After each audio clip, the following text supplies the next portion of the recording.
कलियुग पावन अवतार करुणा पारावार प्रेम पुरुषोत्तम भगवान श्री कृष्ण चैतन्य महाप्रभु के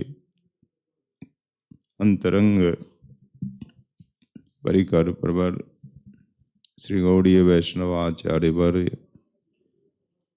ऋषिकुल मुकुटमणि श्रीमद् रूप गोस्वामी जी कृत श्री उज्जवल नीलमणि ग्रंथ का यहाँ प्रतिदिन दिव्य रसास्वादन किया जा रहा है। आज आस्वादन प्रारंभ करने से पूर्व सर्वप्रथम हमारे परम आराध्य श्रीमद् गुरु चरण कमलों में अनंत कोटि दंडवत प्रणाम समर्पित करते हुए यदाश परम करुणामय पतित पावन प्रेम अवतारी श्री श्री नित्यानंद गौर हरि के एवं लाडले ठाकुर श्री राधा नयनानंद जी के पावन श्री चरण कमलों में दैनिक कोट कोट वंदन दंडवत प्रणाम समर्पित करता है। तदुपरांत यहाँ विराजमान श्री भगवत कथा ऋषिक परम पूज्य संत वृंद भक्त जन एवं भक्ति मति माताओं, आप सभी के श्री चरणों में दास का सादर दंडवत प्रणाम।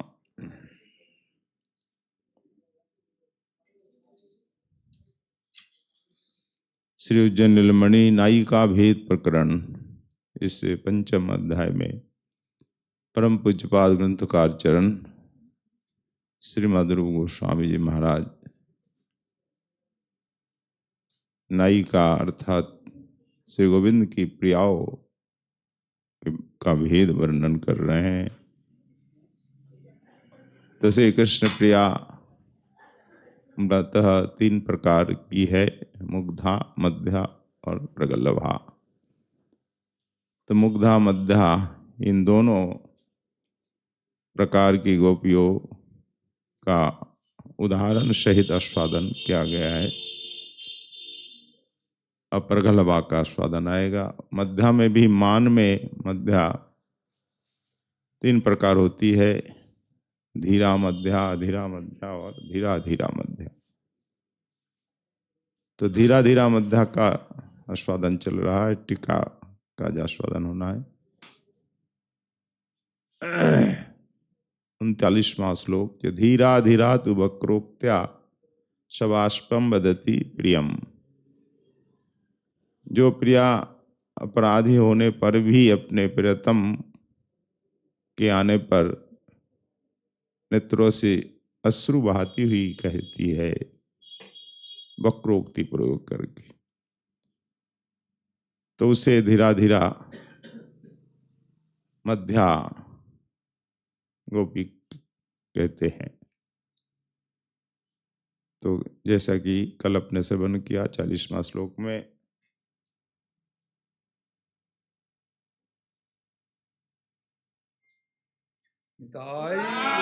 हरि जय जय श्री राम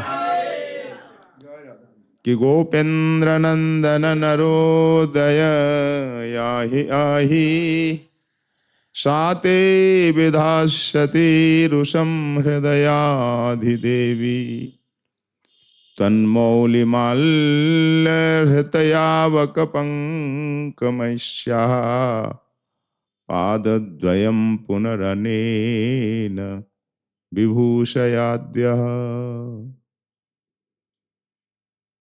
तो धीरा धीरा मध्या गोपी वक्रोक्ति प्रयोग करती हुई अपने प्रियतम से कह रही है, हे गोविंद नंदन, जाओ जाओ, मुझे मत रुलाओ।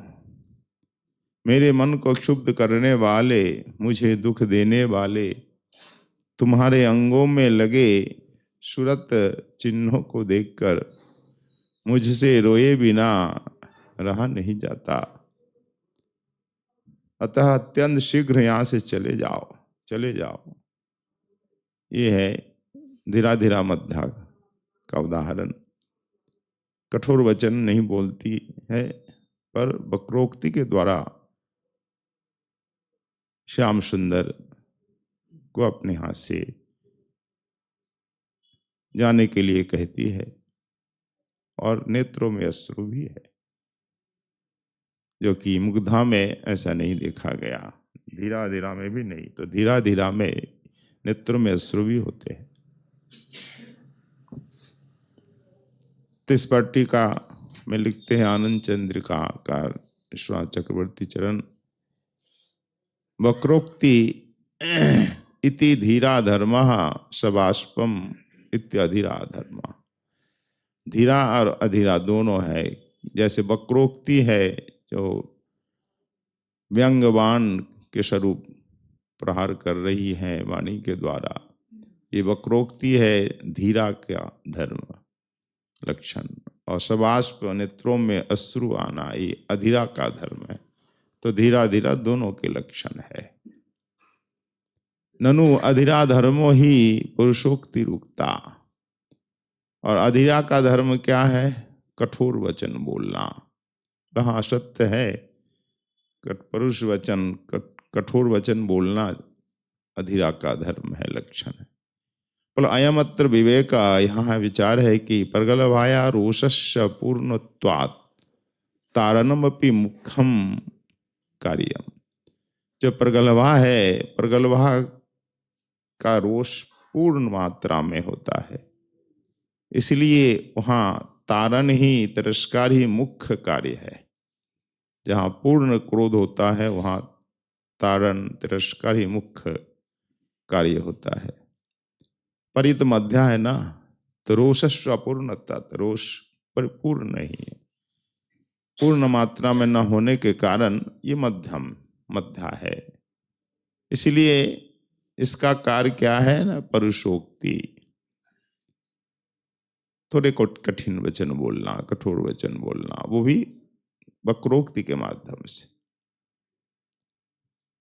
तो मुग्धाया रोषस्य अल्पत्वात्, मुग्धा में रोष अल्प होता है, मध्या में अपूर्ण होता है, प्रगल्भा में परिपूर्ण मात्रा में होता है क्रोध। तो उसी प्रकार क्रिया होती है।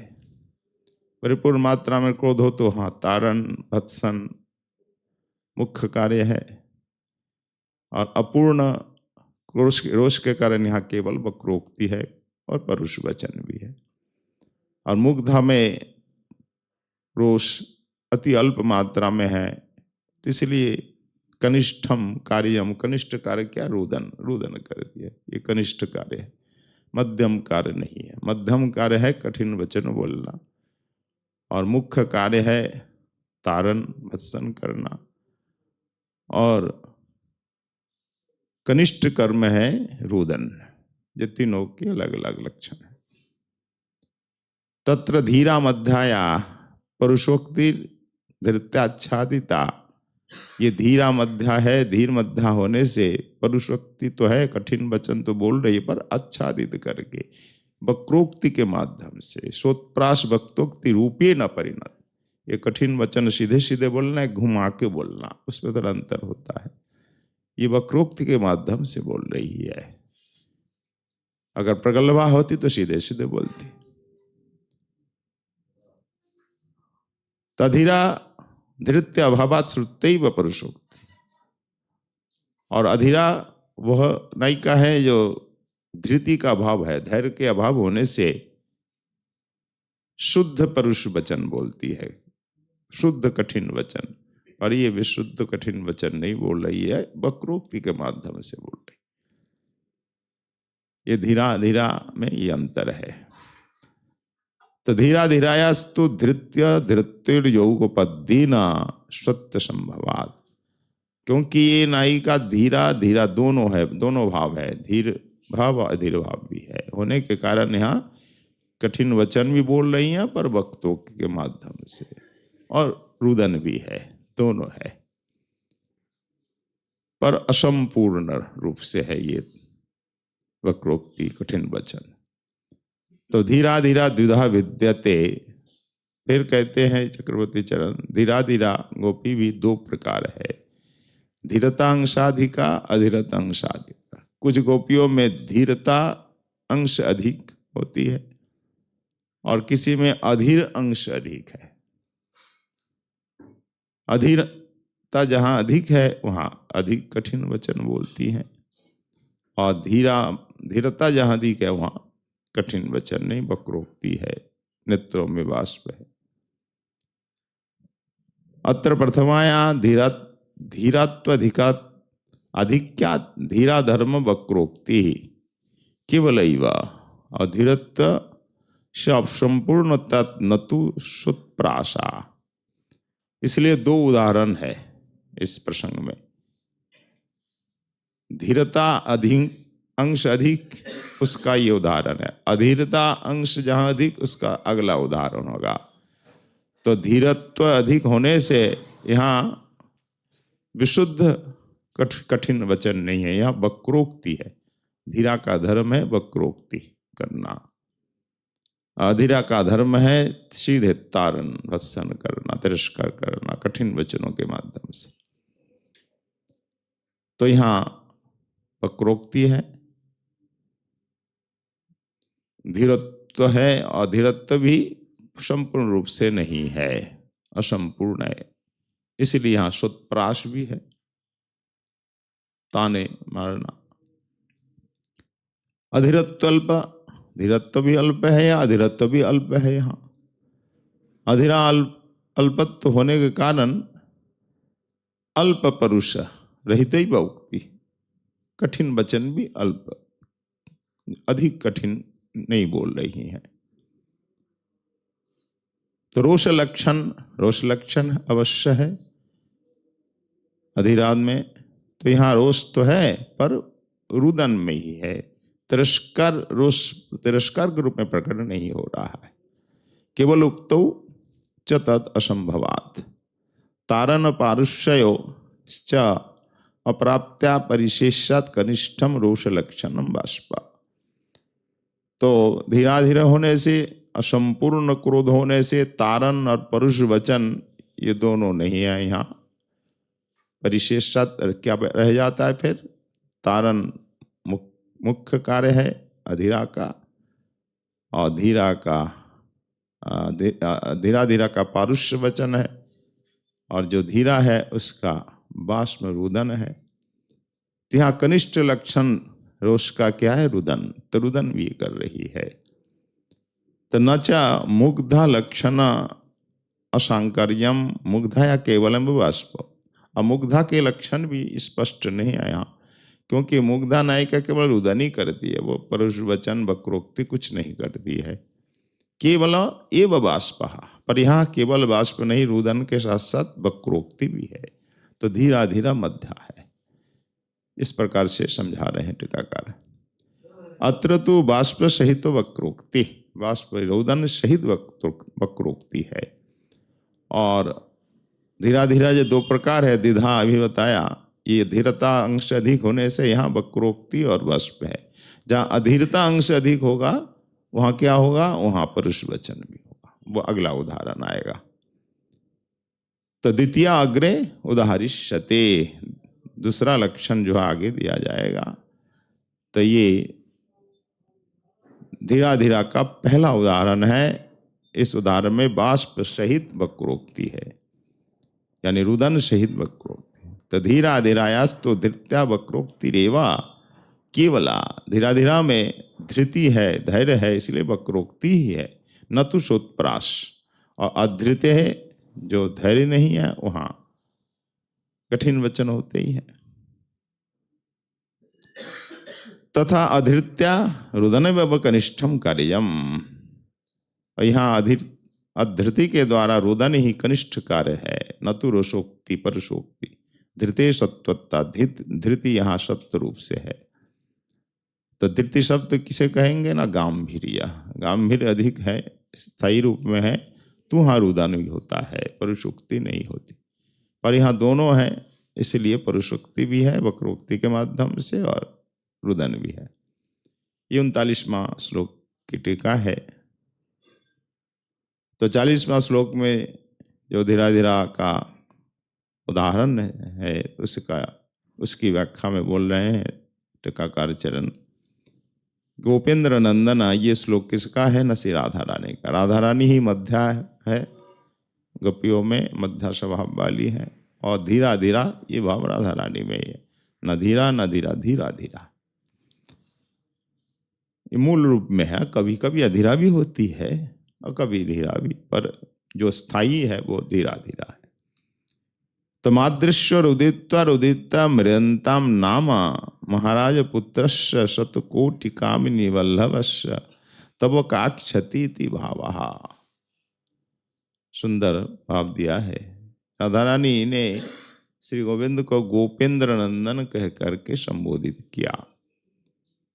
हे गोपेंद्र नंदन, यानी गोपराज नंदन, गोपों के जो इंद्र राजा उनके पुत्र हो। तो इस संबोधन में निश्चित कोई अभिप्राय होगा। हर संबोधन में, हर नाम के आगे कुछ अभिप्राय होता ही है।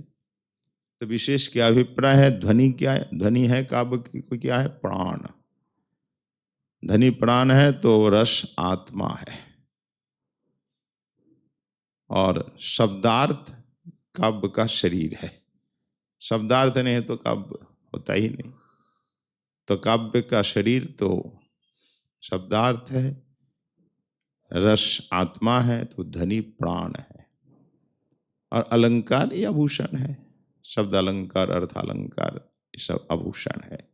तब जाकर काव्य एक मूर्ति के रूप में आकार धारण करता है। तो यहाँ ध्वनि प्राण है, ध्वनि के बिना निष्प्राण है वो काव्य।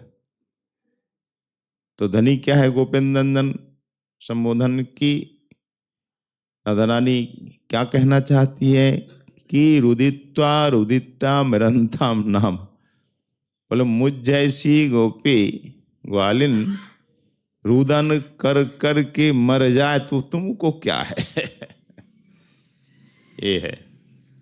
क्यों हमको क्यों? अरे तुम तो गोपेंद्र नंदन महाराज के पुत्र हो भाई। प्रजा कोई रो रो के मर जाए, राजा को क्या है? क्या चिंता है भाई?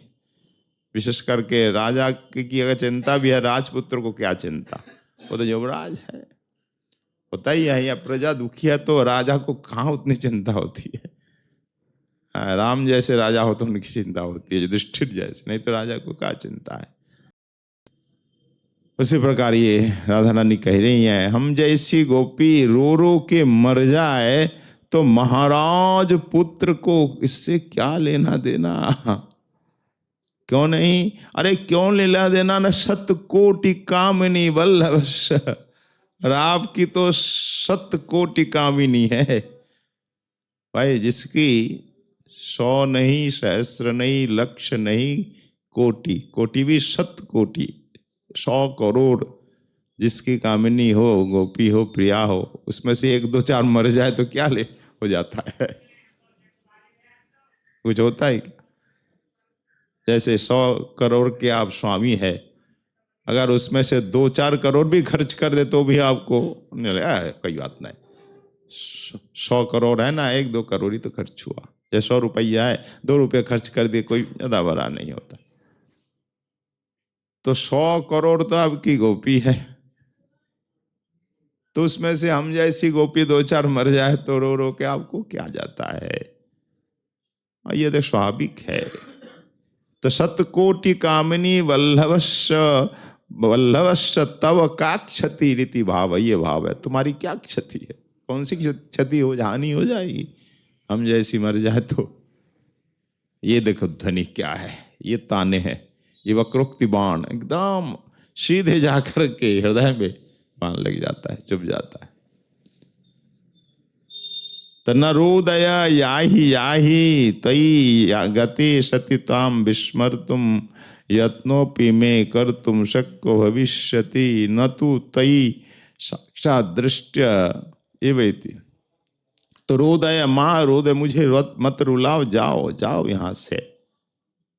अब ठाकुर यदि बोले हमें तो कोई हानि है ही नहीं, तुम रो मरो कुछ हो, तुम्हारी कहने के तात्पर्य के अनुसार, तो फिर रोती क्यों हो?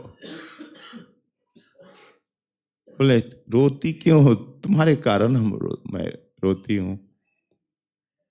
तो रो फिर मुझे क्यों कह रही हो मारो दयो मारो दयो। भाई जो राजा महाराज होते हैं वो प्रजा रोए कुछ करे उनको क्या लेना, क्या उनको जाता है, कोई परवाह तो रखते नहीं है। हम रोए कुछ करे तो तुम रो न रो, हमको क्या लेना देना। बोले देखो तुम यहाँ से चले जाओ, ठीक है हम रोए कुछ करे तुमको लेना देना नहीं है, पर तुम मेरे सामने न रहना। क्यों ना, सामने रहने से तुम्हें मैं भूल नहीं पाऊंगी। भाई कोई आपके सामने हो आप कैसे भूल जाएंगे, भूलना संभव हो जाता है सामने अगर हो। तो तुम हमारे सामने रहोगे ना तो तुम्हें विस्मृतुम यत्नोपि, विस्मृत होने के लिए यत्न प्रयास करने पर भी संभव नहीं होगा, सामने तुम खड़े हो। इसलिए चले जाओ ताकि मैं आसानी से तुम्हें भूल सकूं। तो कर तुम शक्य भविष्यति, अर्थात तुम चले जाओ तो इसलिए अच्छा होगा जाने से कि मैं तुम्हें भूलने के लिए समर्थ हो जाऊंगी, तुम्हें भूल जाऊंगी, विस्मृत हो जाऊंगी। क्यों तुम्हें भूल जाऊंगी तभी हृदय में शांति मिलेगी, जब तक तुम्हें भूल नहीं पाऊंगी तो रोना पड़ेगा। भाई किसी के लिए आप रो रहे हैं उसकी स्मृति के कारण ही तो, अर्थ हानि धन हानि मान हानि, उसका स्मरण करते हैं तो दुख होता है। अगर आप भूल जाए मेरा अर्थ था ही नहीं को क्या हानि, तो कोई दुख नहीं होता। और ये भूल जाए कोई हमारा, कोई हम आए अकेले हम जाएंगे अकेले, कोई ना हमारे साथ आया ना कोई जाएगा, हमारा कोई नहीं है, पे काहे का रुदन है। कोई मर जाए तो भी रुदन नहीं। मान अपमान क्या होता है, ये शरीर है आत्मा का, कोई मान अपमान तो मान हानि में भी दुख नहीं होता। तो स्मरण ही दुखदाई है। ये मेरा धन हानि हुई, ये मान हानि उसने कर दिया, या ये प्राण हानि हुई, ये हमारी क्षति हुई, ये जो हम स्मरण करते रहते हमको रोग हो गया, ये दुखदाई है। स्मरण न करो तो आप सुखी रहोगे। पर सामने दुख खड़ा हो तो आप कैसे भूल पाओगे भैया। तो सामने तुम दुखदाई दुख देने वाले रहोगे तो मैं कैसे भूल पाऊंगी। इसलिए तुम चले जाओ, यहाँ से मत रुलाओ। तुम चले जाने से तो मैं जो है प्रयास करूंगी तुम्हें भूलने का। न तो तई साक्षात दृष्ट, तुम चले जाने पर तुम्हें भूलने का मैं प्रयास करूंगी और भूल जाऊंगी भी। शक्को भविष्यति यानी भूल सकती हूं, मैं भूल जाऊंगी। पर न तो तई साक्षात, तुम सामने रहोगे तो नहीं, दृष्ट साक्षात देख रही हूं तुम्हें, इसलिए तुम रहोगे तो और दुख होगा और दुख होगा, और मैं रोती रहूंगी। इसलिए तुम चले जाओ यहाँ से। राधा रानी को यहाँ हार्दिक वचन है, ये मर्मांतक वचन। ठाकुर से रहा नहीं जाता। किशोरी तुम ऐसी बात कही रही हो। हाँ मैंने अपराध किया, तब ठाकुर हाथ जोड़ते हैं, मद अपराधम क्षमस्व। किशोरी ऐसा मत कहो, मेरे हृदय में चोट मत पहुंचाओ, तुम्हारे वचनों से बहुत आघात लग रहा है। हे मेरी प्राणेश्वरी मद अपराधम क्षमस्व, हे प्राणेश्वरी राधे मेरा अपराध क्षमा कर दो। प्रणमंतम, मैं तुम्हें प्रणाम करता हूँ। राधा रानी के चरणों में प्रणमंतम प्रणाम करते हुए श्री गोविंद कह रहे मेरा अपराध क्षमा कर दो। जब ऐसा कह रहे थे तब प्रणमंतम तम नंद नंदनम प्रत्याह, उनके प्रति फिर गोपी राधा बोल रही है कि माम प्रसादयंतम ताम सा यदि श्रोष्यति तदा रूषम विधास्यति। तुम मुझे प्रणाम कर रहे हो, तुम मुझे प्रसन्न करना चाह रहे हो।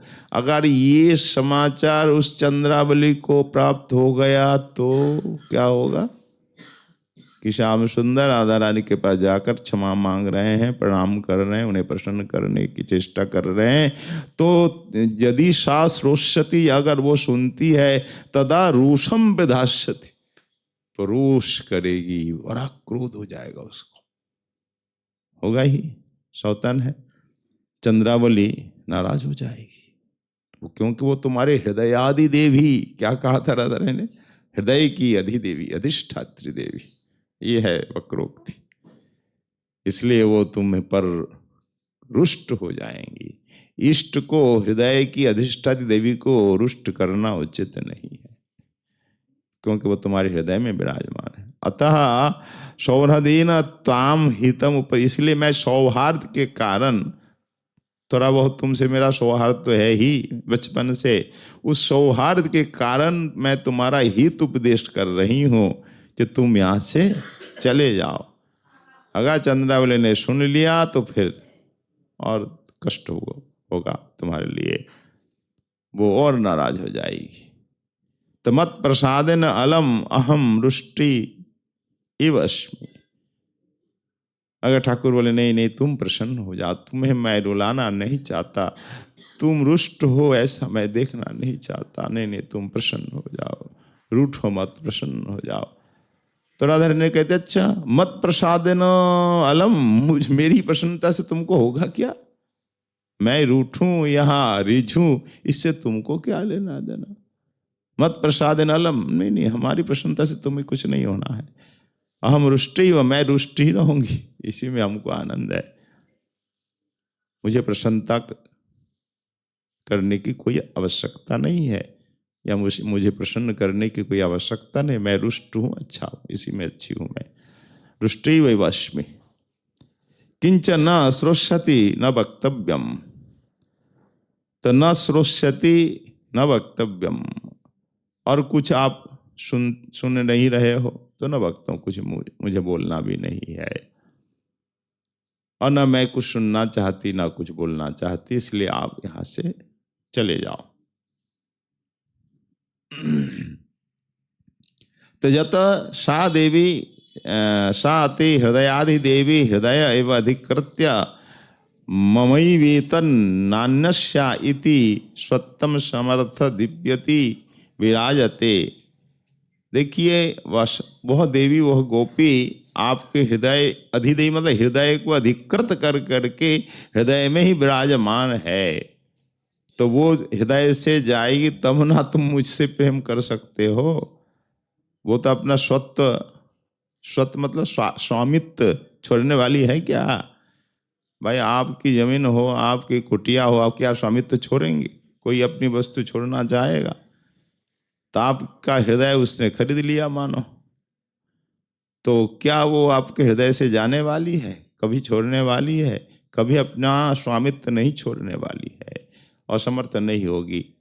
इसलिए आपने जिसको हृदय दान दे दिया उसी के पास जाइए और आप खुश रहिए, प्रसन्न रहिए, मुझे कोई इतराज नहीं, आपत्ति नहीं है। अतः शृणोति अपराधस्ते जातयेवेति भावः। अर्थात यदि वो सुनती है ना, तुम इस प्रकार मुझे मना रहे हो, मुझसे क्षमा मांग रहे हो, तो अपराध हो जाएगा, वो देवी नाराज हो जाएगी। देवी को नाराज करना ही अपराध है। जो आपके इष्ट देवता है उन्हें नाराज करना अपराधी तो है, उन्हें रुष्ट करना अपराध है। गुरु वैष्णव को रुष्ट करना, ठाकुर को रुष्ट करना अपराध है। इसलिए अपराध ही बजाता। किंच अन्नोपि महापराधस्तयि प्रकटम दृश्यते तमपि मार्जया। और एक अन्य महाअपराध भी है। अच्छा, और कौन सा महाअपराध है? एक महाअपराध जो सामने मैं देख रही हूं, प्रकटम दृश्यते। अच्छा, कौन सा महाअपराध मैंने किया जो प्रकट दिख रहा? हाँ, वो देखो। तमपि मार, उस अपराध को भी, महान अपराध को धो लो, मार जाओ, मार्जन करो, धो लो। भाई अपराध हुआ तो हम क्या मार्जन करेंगे ना? अपराध से क्षमा मांगे, अपराध हो गया, क्षमा कर दीजिए गुरु वैष्णव से। और कुछ बोलेंगे नहीं, मन ही मन रखेंगे तो अपराध तो बढ़ेगा ही बढ़ेगा। क्षमा मांगना ये महानता है, ये हीनता नहीं है। हम छोटा बनेंगे, हम क्षमा मांगे नहीं, क्षमा मांगना ये महानता है। महान व्यक्ति क्षमा मांग सकता है, छोटा व्यक्ति क्षमा नहीं मांगेगा कभी। आप देखो, जो ठुंट है, सूखा वृक्ष है, वो आंधी में तूफान में कभी नभता है? नभेगा नहीं, टूट जाएगा पर वो नभेगा नहीं। पर वो फलदार वृक्ष जो है वो अपने आप नभ जाता है। तो फलवान, विद्वान, गुणवान नभ जाता है, नत होता है, पर मूर्ख नत नहीं होगा कभी। वो टूट जाएगा, मर जाएगा, न तो नहीं, क्षमा कभी नहीं मांगेगा। तो ठाकुर कह रहे मैं क्षमा मांगूंगा, अपराध हुआ तो मैं प्रयास करूंगा अपराध मार्जन हो जाएगा, धो दूंगा। पर हाँ, सामने जो महाअपराध दिख रहा है उसे तुम मार्जन कर दो, उस अपराध के लिए क्षमा मार्जन हो सकता है। तमपि मार्जय, तुम मार्जन करो। कौन सा अपराध बताओ ना? न तन मस्तकस्थ माल्येन हृतश्चोरितो यावक पंको यश तथा भूतमस्याः पदद्वयमनेन मौलिस्थ माल्य जावक पंकनैव पुनर्भूषया। वो अब महापराध प्रकट में दिख रहा है कि आपके मस्तक पे, मस्तकस्थ माल्य, मस्तक में स्थित जो माला है, उस माला में चोरी की हुई वस्तु है। ये महापराध तुमने किया है, चोरी की। क्या चोरी की हमने? उस गोपी की वस्तु चोरी की। भाई कोई वस्तु आप चोरी करके लाओगे तो अपराधी तो है। तो मैंने कौन सी वस्तु चोरी? मस्तक माला में देखो ना क्या लगा है, जावक पंक आलता महावर। उस गोपी के चरणों में ये था और तुमने चरणों से चुरा लिया, चुरा कर माथे में लगा लिया। लोग चोरी करता है तो उसे दुबका के छिपा कर रखता है, और तुम तो प्रकट में माथे ऊपर लेकर के चल रहे हो, सबको दिखा दिखा कर देखो मैंने चोरी करके लाया। ये सब वक्रोक्ति है। काव्य में यही तो रस है। कवि जन कहते काव्य ही हमारे लिए रस ब्रह्म है, काव्य ही ब्रह्म है। तो नाम रसिक, रस रसिक के लिए नाम ही ब्रह्म है, नाम ही सब कुछ है। धाम निष्ठ वाले के धाम ही सब कुछ है। तो काव्य रसिक के लिए काव्य ही सब कुछ है, काव्य ही ब्रह्म है, यही रस उनके लिए उपास्य है। बोले देखो तुमने माथे पे लगाया जो अलता, तो पादो द्वयमने न मौलिस्थम, उनके चरण कमल से तुमने अपने मस्तक पे लगा लिया वो अलता।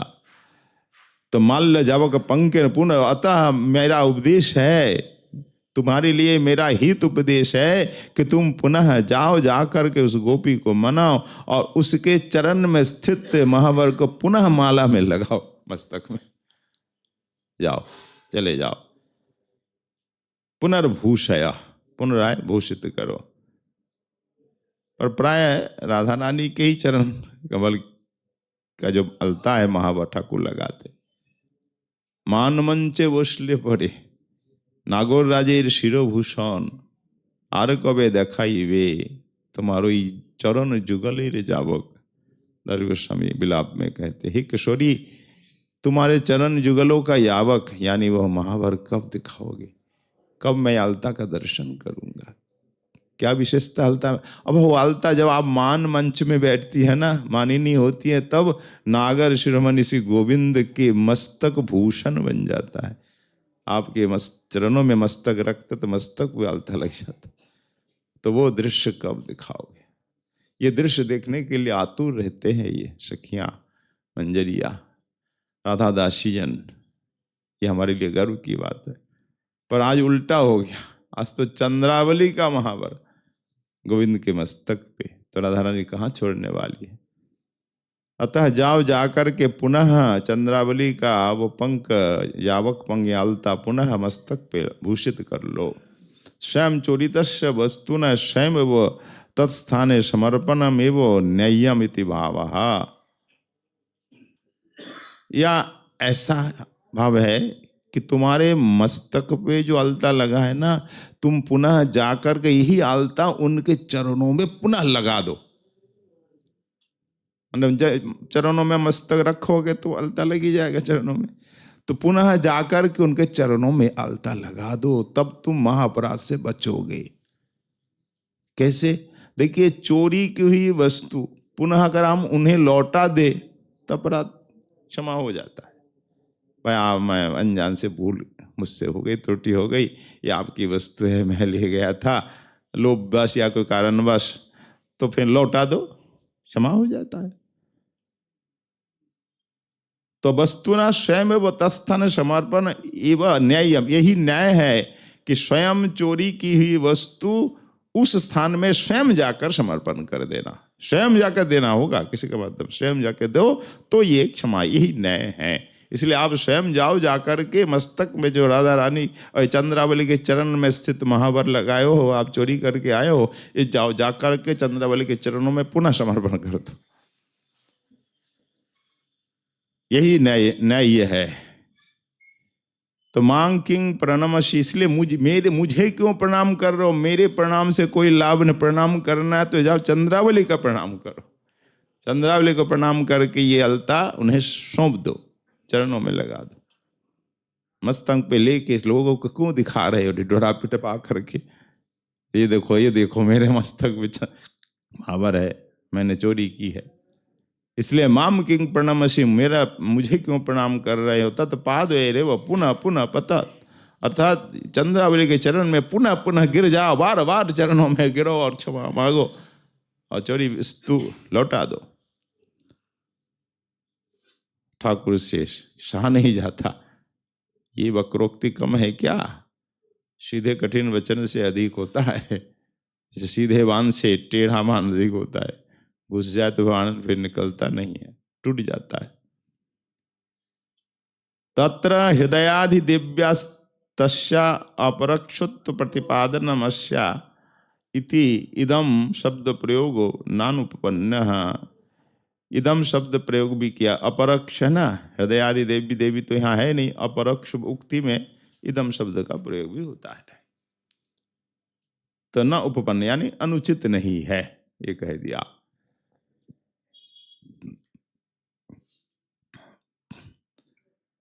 तथा आप शीघ्र जाइए, जावक पंक पदस्य अनेन परामर्श न संगच्छत इति अभवन मत योग नाम दोषः। मेरा परामर्श मानो, अगर नहीं मानते हो, नहीं जाते हो तो वो दोष लगेगा तुमको। तो यच्च तथा तन्मौलि माल्येन हृतम जावक पंकम विभूषय विशिष्ट भूषांकुरु, माथे में स्थित जावक से उनके चरणों को अच्छी तरह से भूषित कर दो, विशेष रूप से। तो माल्यात जावक पंकम उत्तत, कैसे मैं माथे पे तो लगा है माला में, मैं कैसे चरणों में करूँ? हो सकता है तो माला को उतारो, माला उतार के माले में जो लगा है ना जावक यानी अलता, उसे धीरे धीरे उतार लो, उतार करके फिर चरणों में लगा दो चंद्रावली के।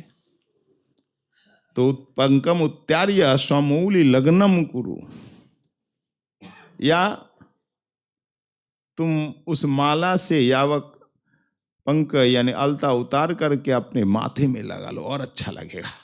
तो माला में है, अब माथे में लगा, टीका लगा लो और अच्छा लगेगा। चरितस्य दुर्लभ वस्तु न झटिति भोगार्थमेव विनियुक्तम युक्तत्वात्। ये भी युक्त है क्या? दुर्लभ वस्तु अगर कोई चोरी कर लाता ना, तुरंत उसको भोग कर लेता है। पता नहीं ये वस्तु रहेगी, तुरंत इसे भोग कर लो। तो इस चोरी कोई की हुई दुर्लभ वस्तु अलता, इसे तुरंत भोग कर लो, तुरंत माथे में लगा लो, ये तुम्हारे लिए उपयुक्त होगा।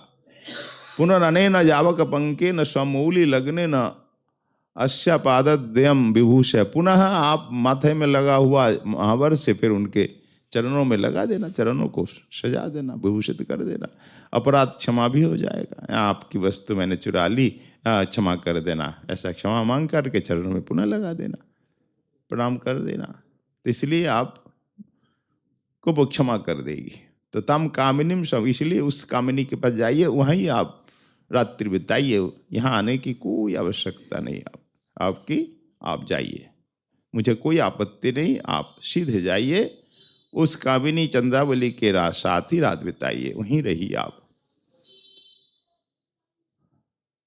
तो चोरितस्य वस्तुना किंचित काल भोगेन पुनः हस्ताम स्वामी ने स्वयं प्रत्यर्पण जब भूखा सिद्धति। चोरी की ही वस्तु आप थोड़ी देर रख लिए, कुछ भोग कर लिए, उपभोग करके पुनः लौटा दिए, तो क्या होता ना, लौटा भी दिया आपने और भोग भी कर लिया, दोनों काम सिद्ध हो गया। तो अधर्मश्च जावन न, तो अधर्म भी नहीं होगा, थोड़ा सा भोग कर लिए फिर दे दिए। यानी आपने किसी से वस्तु चुरा ली, वस्तु को भोग कर लिए, बर्तन हो, कोई सामान हो, काम कर लिया, फिर दे आए, आपका काम भी बना, फिर लौटा दिए। इसे अधर्म में नहीं होगा, अब वो क्षमा कर देगा, करेगा ना। इसलिए आप जाइए, दे आइए। तो दोषो न आशंकन, इसमें दोष नहीं होगा, आप आशंका ना करें। तो राधा रानी ने अद्भुत वक्तोक्ति के द्वारा श्री गोविंद को एकदम निर्वचन कर दिए, कुछ बोलने के नहीं रहे गोविंद। तो कैसे बोलते, जो आज किया है कहने के लायक नहीं रहे गोविंदाज। तो बहुत ही एक अपमान ही कर दिया है भगवान से वक्तोक्ति के द्वारा। अब अगला उदाहरण आएगा, यहाँ वक्रोक्ति के साथ साथ परुष वचन भी है, कठिन वचन, ताड़ना है, तिरस्कार है। तो धीरा धीरा दो प्रकार है, जिसमें जो टीकाकार ने कहा कि एक भेद दो प्रकार है। एक है जो जिसमें धीरता अधिक है, और दूसरी गोपी होती है उसमें अधीरता अधिक है। ये उदाहरण धीरता अधिक है, इसलिए धीर भाव से धैर्य के साथ राधा रानी बोल रही है। अधीरता अधिक हो तो धैर्य ने एकदम से क्रुद्ध हो जाएगा, हाथ में जो आएगा उससे मार भी देगा। कमल है तो कमल से मार देंगी राधा रानी, मारती भी है कभी कभी। अधीरता में ताड़ना भी है और कठिन वचन, तिरस्कार। तो अधीर में ये ताड़ना तिरस्कार भी है। ये है 41वां श्लोक। यथावा तमेव प्रतिपद्य काम वरदाम सेवस्य देवीं सदा, यस्या प्राप्य महाप्रसाद मधुना दामोदरा मोदसे, पादालक्त चित्तम शिरस्तव मुखम तंबूलशेषोज्ज्वलम, कंठश्चाय मुरोज कुड्मल सुधीन निर्माल्य मल्लांकितः। तीस पद में यानी श्लोक में अधिका कौन सा अंश अधिक है ना, अधीरा अंश अधिक है। इसलिए अधीरा भाव, अधीरता अधिक होने से सल्लुंठ वचन से राधा रानी कह रही है, हे दामोदर, जिस देवी का महाप्रसाद अभी अभी प्राप्त कर आप आमोद कर रहे हैं, उसी देवी की सेवा कीजिए, जाइए। जिस देवी की कृपा या महाप्रसाद, तांबूल मुख का चबा करके दिया आपको, आप खूब चबा रहे उस तांबूल को। तो जिस देवी का महाप्रसाद अभी अभी आपने प्राप्त किया है और बड़े आनंदित हो रहे हैं प्राप्त करके, तो आप जाइए उसी देवी की सेवा कीजिए। श्याम सुंदर कह, अच्छा कौन सा महाप्रसाद, कैसा महाप्रसाद? अरे सब भूल गए तुम, तो मैं वही तो बतला रही हूं, उस देवी के श्री चरणों में संलग्न जो महावर है, वो महावर रूपी महाप्रसाद आज तुम्हारे मस्तक पे है। अपने छाप लगा लिया, ये तिलक छाप लगाते हैं ना, ऐसे तिलक छाप लगा लिया। एक महाप्रसाद। दूसरा महाप्रसाद क्या है? चरणों की तुलसी आदि भी महाप्रसाद में आएगा। चरणों में तुलसी है, चंदन है, ठाकुर का है ना, ये प्रसादी तो है। और ये तो चरण का मिला, और क्या मिला? उसके भुक्ताभिषेक अवशिष्ट भोजन के बाद तंबुल चबा करके चर्बित तंबुल जो तुमको दिया, और तुम उसको खूब प्रेम से चबा रहे हो। ठाकुर का प्रसादी तंबुल हम लोग पाते हैं ना आनंद से। तो उस तांबुल राग से देखो तुम्हारा मुंह कैसे लाल हो रहा है, कैसे आमोदित हो रहे हो तुम, प्रसन्न हो रहे हो। एक दूसरा महाप्रसाद तुमको मिला और तुम आनंदित हो। महावर और तांबुल, दो प्रसाद। तीसरा प्रसाद भी तुमको मिला। कौन सा तीसरा? देखो, उस चंद्रावली के दोनों उरज के निविरालिंगन से तुम्हारी जो माला है ना चिरसंगी, तो वो माला कंठदेश से, माला से कंठदेश तुम्हारा सुशोभित हो रहा है। आहा, तुमको तो ये तीसरा प्रसाद में मिल गया। अर्थात चंद्रावली के गले में जो माला थी वो माला ठाकुर को मिल गई। तो माला प्रसाद, महावर प्रसाद और तांबुल, 3 प्रसाद, महाप्रसाद तुमको मिला है और तुम बड़े प्रसन्न हो, आमोदित हो, इसलिए जाइए। आपका हाथ जोड़ करके निवेदन है, अब यहाँ अधिक है उलाहना, 16 टन पहले से अधिक है यहाँ। तो इसकी टीका सहित पुनः स्वादन श्री राधा नयनानंद प्रभु की कृपा से कल करने का प्रयास होगा। आज यहीं पे श्री उज्जैन नीलमणि रस आस्वादन का विश्राम होता है। बोली श्री उज्जैन नीलमणि की जय, श्रीमद् रूप गोस्वामी जी महाराज की, श्री राधा नयनानंद जी महाराज की, नरसिंह भगवान की, बड़ी सूरमा कुंज की, सब संतों की, आज के आनंद की, होली महोत्सव की जय जय निताय हरि हरि